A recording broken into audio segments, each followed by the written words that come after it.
ថ្ងៃនេះមកជួសជុលម៉ាស៊ីនបំពងស្ងួតវាមានអាការៈអត់ក្តៅភ្លើងចូលតែមិនក្តៅទំនៅខូចអ្វីមួយយ៉ាងណានេះឧបករណ៍ដោះមានតែប៉ុណ្្នឹងតែដោះទាំងអស់គ្នាបងឡើយយកទុតវិញកោះទៅនេះមកកោះវាហើបនេះមក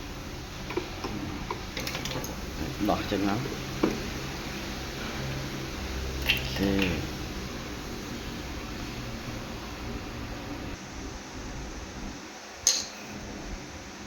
មានខ្ចៅពីរមួយមានខ្ចៅពីរមួយមានខ្ចៅពីរដោះបងឡើយកោះទៅនេះសិនកោះទៅនេះហើយចាំដោះខ្ចៅ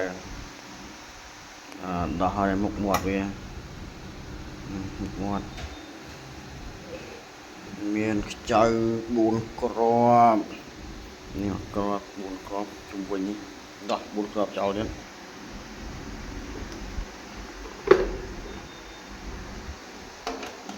ចេញមកដោះខ្ចៅឲ្យអស់ហើយដកចេញមកម្ដុំនេះរូបរាងចង្ហាល់វិលភ្លើងចូលតែអត់មានកម្ដៅអានេះគេបាទអានេះ sensor វាពេលយើងសោកនេះចូលនេះអូមានអីទេអានេះអី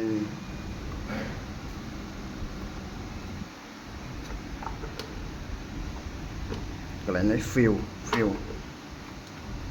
ជាមួយដោះ check fuse អូខេដោះ check fuse វាសិនយើងទៅវត្ត fuse ទៅដាច់ fuse យ៉ាងណាអូខេ fuse ដោះហើយតែអត់មានបញ្ហា fuse វានៅល្អព្រោះវាមានភ្លើងចូលតែបញ្ហានេះអានេះគឺលួសកម្ដៅកดលួសកម្ដៅវាដាច់ឆេះកดលួសកម្ដៅឆេះនេះបញ្ហានេះមួយបញ្ហាកดលួសកម្ដៅឆេះចាំដោះវាយកមកទៅរកទិញមានលក់អត់យកមីទ័រមកវាស់អត់មានវាស់ដាច់អត់រមូលហេតុឃើញនេះ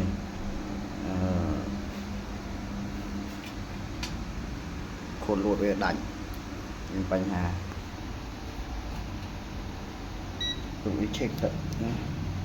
វាចាក់ទៅវាអត់មានណាកាយវាឆេកទៅមានការដាច់នេះអត់មានលូត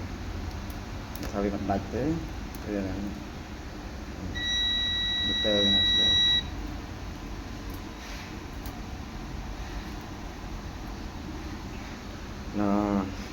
សរុបមកគឺហូច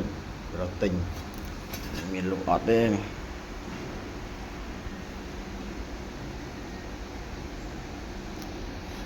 ប្រហែលវ៉ាត់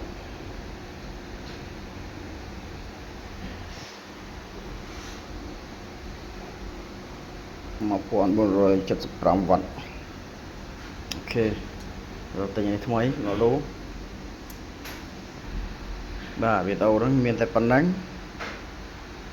ចប់ហើយចាំទៅរកទិញមកដូរហើយចាំថតបន្តទៀត